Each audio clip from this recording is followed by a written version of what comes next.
CPI Case 374, Craftley Hall. Attending investigators: Ernest Brundle, Carl Edwards, Dorothy Blakely. It was in the early spring of 1863 that work began on the construction of what was to become Craftley Hall. Situated on open land in a quiet, sleepy corner of the countryside of Lower Craftley, the workmen faithfully followed the detailed plans of Arthur Milsond, the successful London doctor who was now seeking a quiet, comfortable locale in which to enjoy his retirement. When the work was completed the following May, Dr. Milsond and his wife Violet immediately moved into the house, and, being something of a history buff, she soon took it upon herself to begin researching the area's past. She was surprised to discover, amongst the sparse records at the village library, that their new home had once been the site of a settlement decimated by plague in 1665. In the early 1700s, a church was then built on the plot, with its own small cemetery that still remained in the grounds, although sadly the church had mysteriously collapsed, and the reverend of the time apparently disappeared, feared deceased. There was a brief mention of a convict who had evidently escaped from a prison a few miles away, who was reported to have lost a finger on his right hand and was loosely linked to the incidents, but no other mention of him was made. Dr. Milsond assured his wife that the land's past would have no bearing on their happy lives together, and for a time they settled into a quiet and comfortable existence. That was until the spring of 1865, when, as he was preparing one of the outbuildings for restoration, the freshly retired doctor was struck by a falling wooden beam and killed instantly. Violet, cast into a deep and traumatized despair, refused to stay at the house any longer, and so, the very next day, she went to stay with her sister, sent for her belongings, and never returned to the area. Craftley Hall then slumbered beneath a heavy silence, untouched for 55 years, until Rose and Geoffrey Binder took up residence at the beginning of May 1920, having been keen to find what they had called a fixer-upper. Impressed by the large and pretty grounds, the potential of the outbuildings and the calm quaintness of the small cemetery that stood nearby, the couple decided to wait until later in the year before undertaking the considerable renovations that were required, particularly in one part of the house, preferring to concentrate instead on settling into the handful of downstairs rooms that were more habitable. Geoffrey had garnered a not inconsiderable wealth from the inheritance of the agricultural hardware manufacturing factory his father had established, and had met his attractive wife there. While he continued working at the business throughout the summer, which had now grown to include the production of domestic clips and fastenings for paper and garments, Rose remained at the house, arranging their possessions and preparing for the changes to come. She had become unwell while employed at the factory, overcome by the effects of the phosphorus and sulfur that filled the air, suffering from sore eyes and developing a raw and prolonged cough. Her younger cousin, Alice, had similarly succumbed to a comparable affliction, and so was brought into the house as the autumn arrived to assist with cleaning and with the general upkeep of the property and its gardens. It was Alice who first noticed something irregular in and about the house. One bright morning at the beginning of September, she had been down to the cold, damp cellar in search of the source of scratching sounds she'd heard, and found an old, empty bird cage, which she considered strangely unsettling. Then, returning to the kitchen, she saw someone she thought was dressed as a church reverend, casually wandering beside the small cemetery. Shuddering at the idea of there being rats in the cellar, and wondering from where the reverend had come, she continued with her work, and consequently forgot about them both. A few days later, she again thought she had seen someone, this time a young boy peering in through the glass of the front door. However, when she went to investigate, she had found no one there, although she was puzzled to discover a small stack of clean, shining pebbles left outside the door, carefully arranged from largest to smallest. Keen to remain at the house with Rose and Jeffrey, delighted to have been asked to join them, she decided it was best she mentioned nothing of her sightings, nor of the way in which she had started finding certain objects such as ornaments, cups, and other small items moved from one place to another. It was probably Rose who had moved them, she decided, despite thinking it somewhat odd. The east wing of the building needed the greatest refurbishment, its rooms once the quarters of maids and servants who had been employed, albeit briefly, by Dr. Milsand. Although she could imagine no reason why these rooms and corridors should have fallen into such disrepair when compared with the rest of the house, Rose had determined to begin tidying and sweeping them through so she and Jeffrey could begin their repairs and redecoration. Having completed her work in one of the rooms, she called for Alice to come and collect the sweepings into a dustpan for her, since the dust had irritated her cough, and she needed to withdraw to the kitchen for a drink of water. As Alice began busying herself with her work, she felt that, at her periphery, just for a moment, she had seen a figure in the corner of the room. The dark, almost translucent shape of a person, which vanished before she could fully turn her head towards it. Again, she said nothing of it, despite now beginning to feel uneasy about the place, but when Rose called to ask if she too would like some water, the incident slipped from her mind. On the next afternoon, as she once again returned to the derelict wing of the house, broom in hand, she stopped at the doorway of the same room and stared at the bare wooden floor. There, in the center of the room, stood a pile of perhaps 7 dinner plates. The top one covered in moldy food, while scattered around the room were various items of misshapen cutlery.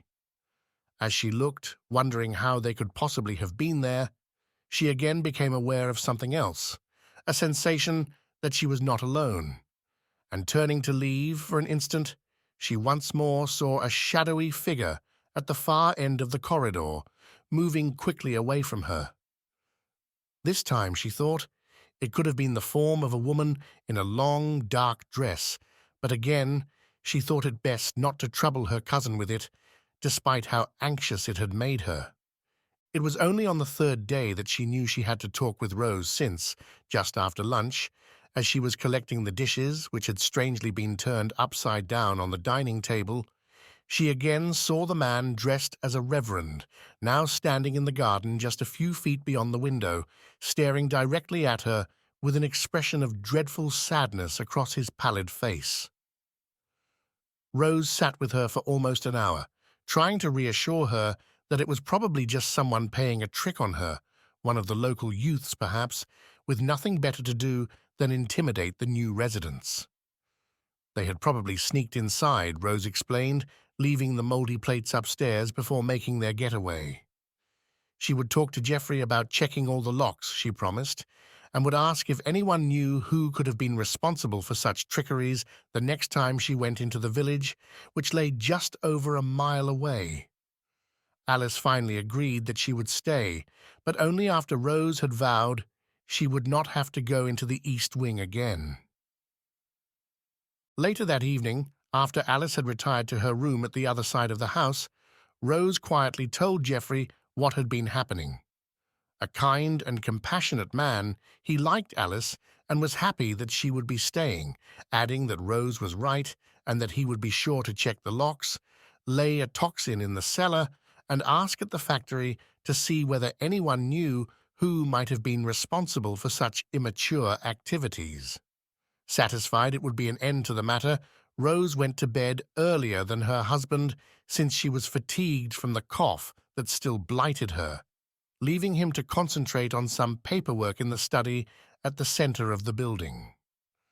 The couple had chosen to make one of the better downstairs rooms into their temporary bedroom until they had completed the work in the house, and situated close to the kitchen as it was, Jeffrey often joked how he would miss such convenience for a midnight snack when they did eventually relocate. At around 1:45, Rose was disturbed by muffled sounds coming from the direction of the study, and concerned that Jeffrey was still working at such a late hour, She drowsily got out of bed to find him and urge him to join her. The soft sounds, resembling someone shuffling along a wooden floor, continued as she approached the study, but when she reached the doorway, she realized the room was completely empty. The sounds stopped.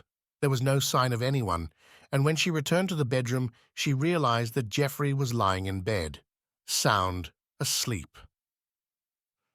Several days passed, and although the weather was beginning to turn, and the house never seemed to warm, regardless of how often they stoked the several fireplaces, nothing of any note occurred.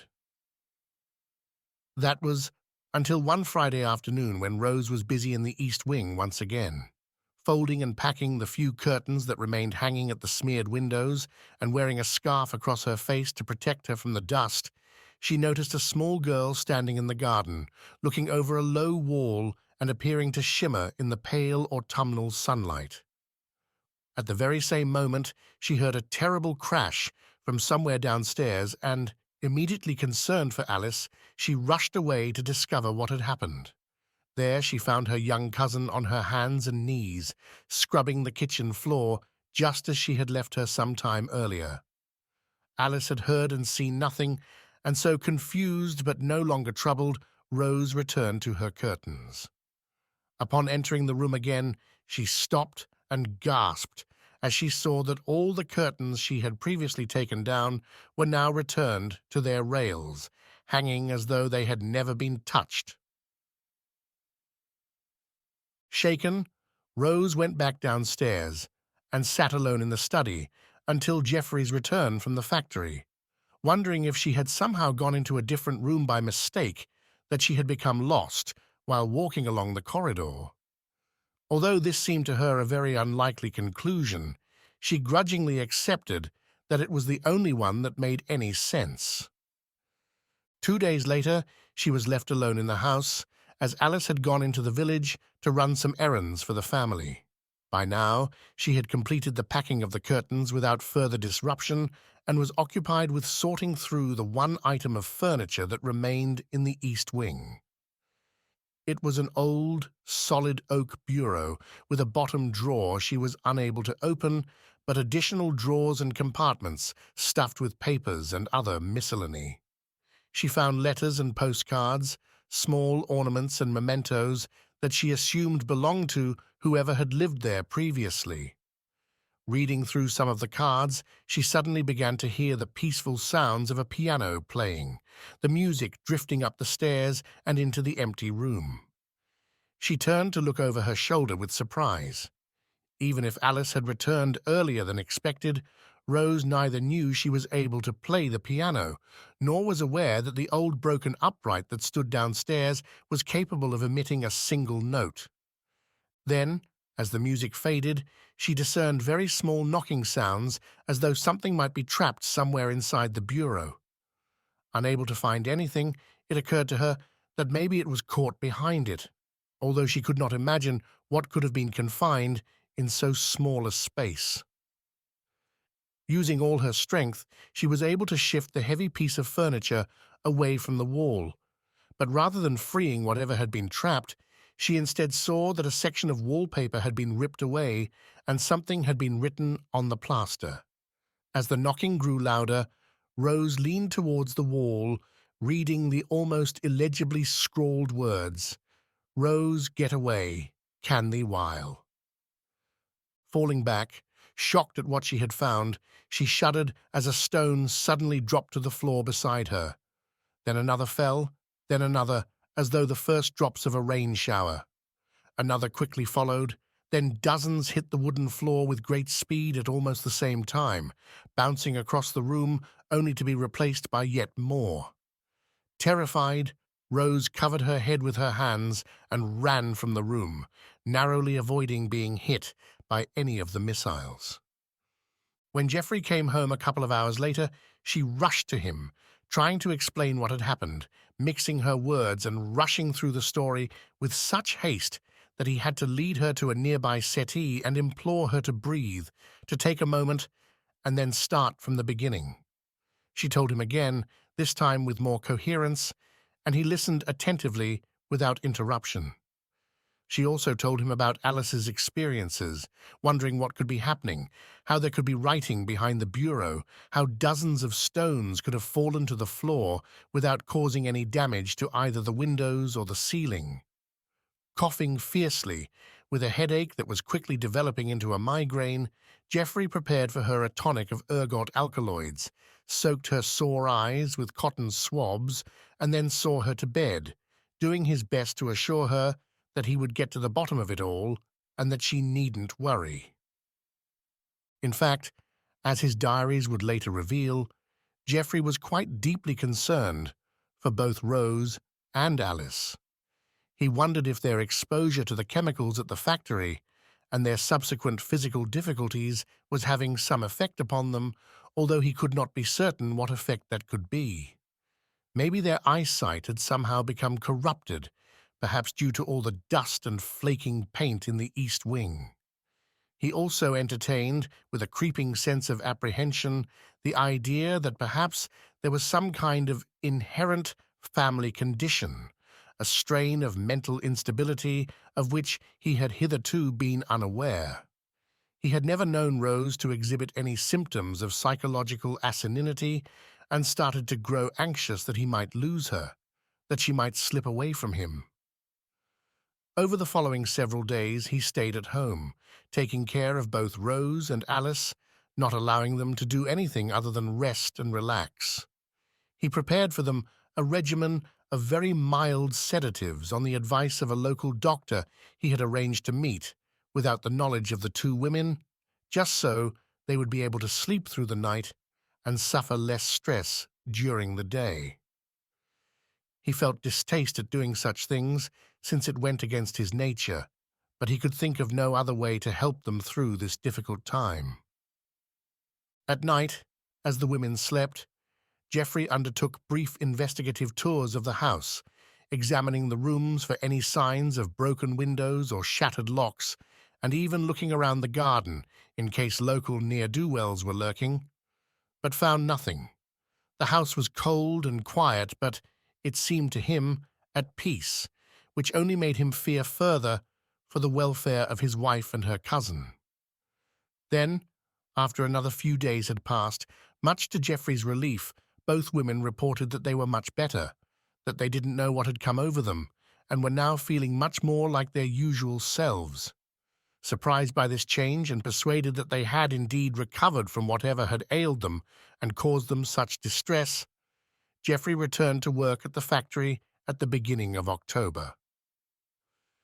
The following night, as her husband slept peacefully, Rose was briefly disturbed by what sounded like shuffling feet across the linoleum of the kitchen floor. Assuming it was Alice and not wanting to bother Geoffrey, she soon fell asleep again. Then, at some time after 2 o'clock, they were both awakened by the sound of gentle knocking outside their room, like someone tapping against the wooden door frame, and then, with a tumultuous force, it seemed as though something very large and very heavy had been allowed to roll down the stairs. They rushed to the door to see what could have been responsible, but found nothing in the entrance hall had changed, and no damage had been done. Turning back to their bedroom, they were then horrified to discover several plates and bowls laying broken on the nearby kitchen floor, shards of the shattered ceramics and bent cutlery covering the entire space. Extremely panicked, the Binders returned to their bedroom, wedged the door closed with a cabinet, and spent the rest of the night discussing again Rose's previous experiences, Geoffrey full of apologies for not having believed her and promises of bringing the situation to a close. As the sun rose, they scoured the selection of Crafty Post newspapers that had collected in one of the empty rooms downstairs, since Geoffrey was sure he had quite recently seen an article that had something to do with these kinds of improbable episodes. It was Rose who found the article again, reading it aloud to Geoffrey, and together they learned about the Committee of Psychical Investigators and its most famous researcher, Ernest J. Brundle. A man of middle age, apparently long established in the field of extrasensory and supernatural phenomena, the newspaper reported that he had just completed an investigation into a mysterious case where a young woman had been afflicted by the attentions of a ghostly young boy who would follow her around her home and then disappear as soon as she approached him. The case was resolved by Mr. Brundle and his associates on the committee when it was discovered that the poor woman was suffering from visual hallucinations associated with a schizoaffective disorder. Her husband, it transpired, had grown weary of her and had been poisoning her with excessive amounts of amitriptyline administered by a doctor as an aid to the fibromyalgia and tension headaches she had been facing, and thus disrupting the neurotransmitters in her brain. Jeffrey, feeling somewhat guilty following his own dispensing of narcotics to both Rose and Alice, agreed with his wife that it would certainly be a good idea to contact Mr. Brundle, and so, later that morning, she penned a letter to him by way of the address included in the article, and Jeffrey quickly ran it down to the post office in the village. A few days later, they received their reply, in which Mr. Brundle agreed that, since he would be close to the area the following Tuesday, he would make the time to pay them a visit. He had already, he explained, taken a room at a nearby inn, and after a few more days in which the house remained quiet, he finally pulled his Ford motor car onto the driveway of Craftley Hall.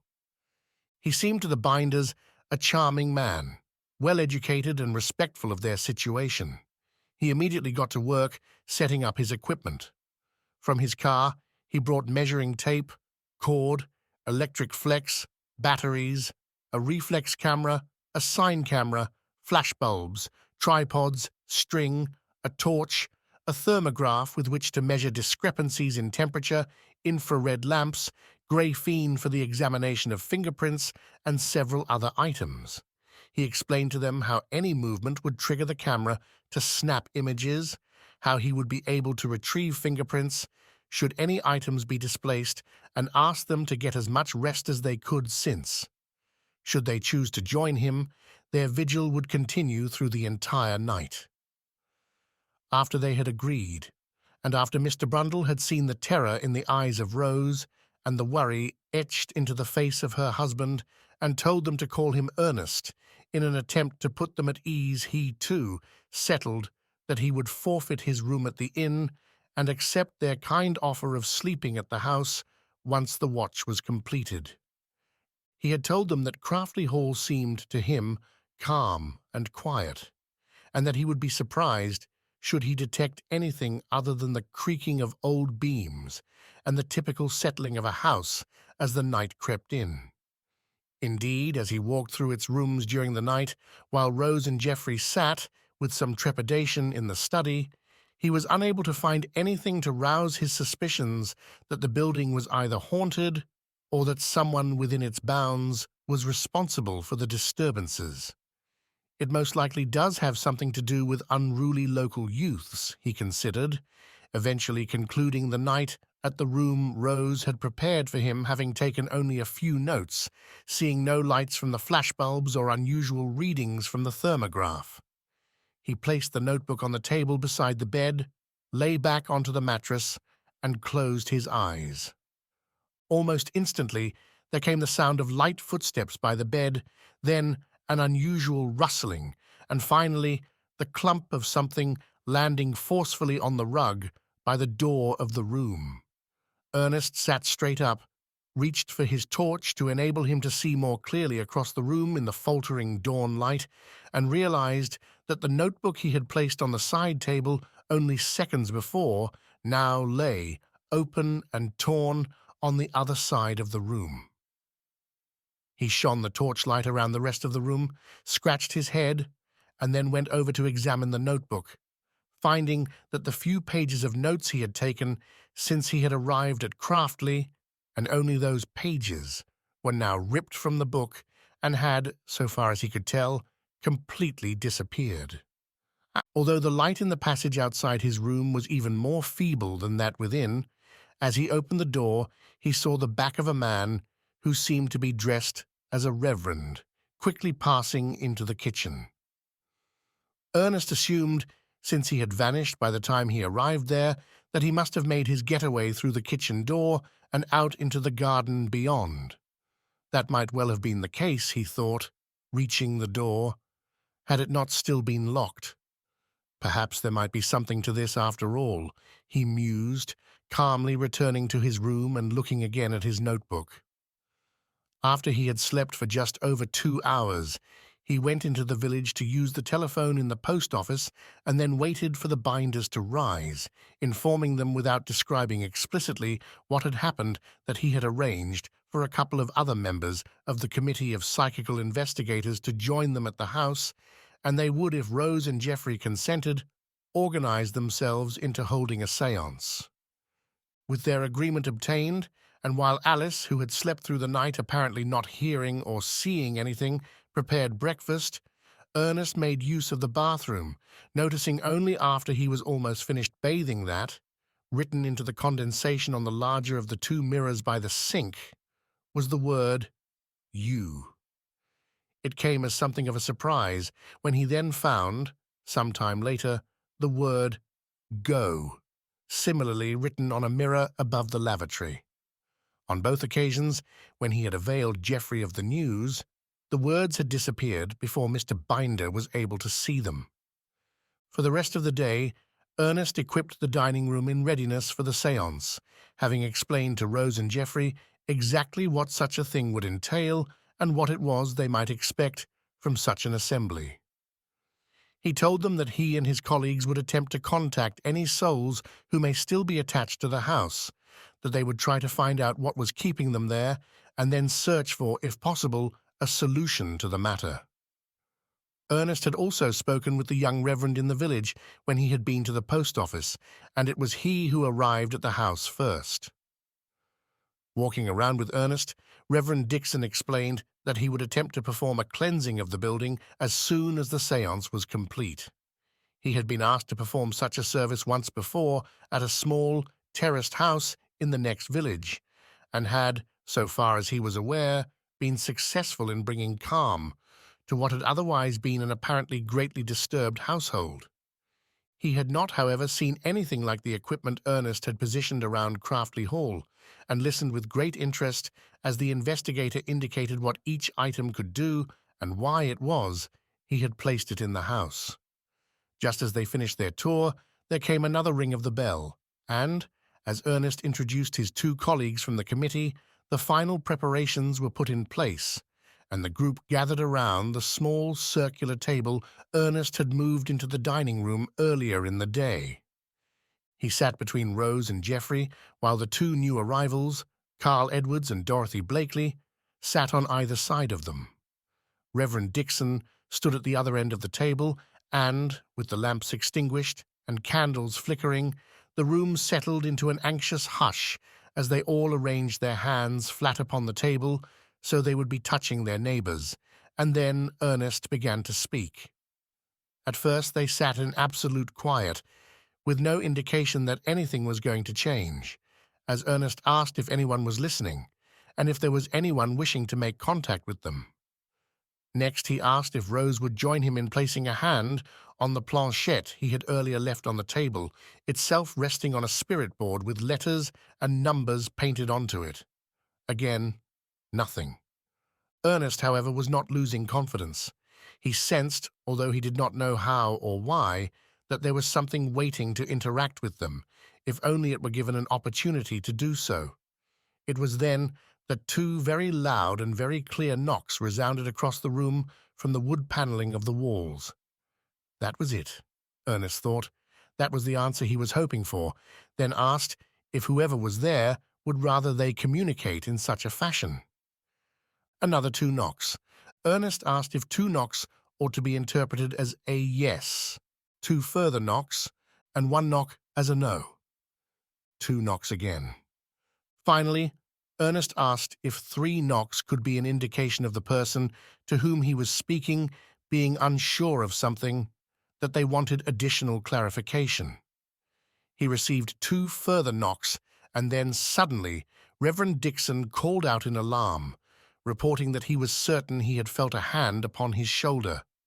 Ernest, immediately grasping the situation, asked whether the spirit he had drawn forward wanted their communication to include the Reverend, to which he received 2 more affirmative knocks. Over the course of the following 45 minutes, both Ernest and the Reverend posed questions, while Rose, Geoffrey, and the 2 committee members listened intently. It transpired, as the knocking and questioning went on, that they were in communication with a gentleman who had himself been a reverend at the church which stood on the site in the 1700s, and that he appeared to be a distant relative of the current Reverend Dixon, who was with them now. It was he, indeed, who had been seen around the house throughout the preceding weeks, although his responses indicated that he had meant no harm but had only wanted the binders to be aware of his presence and to understand that he wanted to communicate with them. He revealed that the source of the sounds, the writing on the walls and the mirrors, as well as the curious movement and placing of various objects around the house and the throwing of stones, it had all been the work of others, of those poor souls who had fallen into the terrible grip of the plague that struck the area in 1665.